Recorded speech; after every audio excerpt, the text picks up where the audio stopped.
সুপ্রভাত সবাইকে। আজকে কিন্তু সকাল থেকে আকাশের মুখ ভার। খবরের কাগজে দেখলাম যে বসন্তের শুরুতে নাকি বৃষ্টিপাত হবে। আমার কিন্তু মেঘলা আকাশ একদম ভালো লাগে না। যদি ঘুম থেকে উঠে দেখি রোদ ঝলমলে এক সুন্দর আকাশ, চারিদিকে প্রচুর আলো, তাহলে একটা নতুন ইন্সপিরেশন পাই, একটা নতুন পজিটিভিটির জন্ম হয়। কাজেই মেঘলা ওয়েদার অন্যদের কাছে হয়তো রোম্যান্টিক হতেই পারে, কিন্তু আমার কাছে ভালো লাগে না।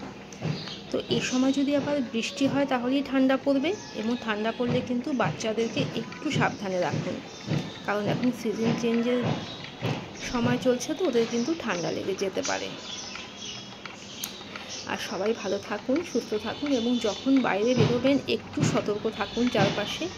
আমাদের বাইরে বেরোলে একটু আগে মোবাইলের দিকে নজরটা বেশি যায়, তো সেদিকে নজর না দিয়ে আপনার চারপাশে একটু সতর্ক থাকুন, সজাগ থাকুন। আজকাল কিন্তু পেপার খুললেই অ্যাক্সিডেন্টের খবর পাচ্ছি, 2-3 দিন ধরে এত অ্যাক্সিডেন্টের খবর পাচ্ছি, এগুলো কিন্তু সকালে পড়তে একদম ভালো লাগে না। জীবন কিন্তু আমাদের কাছে অমূল্য, এবং জীবন একটাই, কাজেই প্রতিটা দিন আমাদেরকে সুন্দরভাবে সুস্থভাবে বেঁচে থাকতে হবে। যখন বাইরে বেরোবেন বেশি দূরত্বের জায়গা হলে সেখানে অযথা বাইক বা স্কুটি ব্যবহার করবেন না। কি দরকার বলুন জীবনের ঝুঁকি নিয়ে?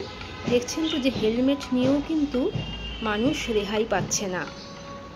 কাজেই যখন বেশি দূরত্বে যাচ্ছেন নিজের পরিবারকে সঙ্গে নিয়ে, সেখানে হেলমেট কিন্তু আমাদের বাঁচাতে পারছে না। কাজেই সেক্ষেত্রে বাইক বা স্কুটি অ্যাভয়েড করুন, অন্যভাবে যাওয়ার ব্যবস্থা করুন।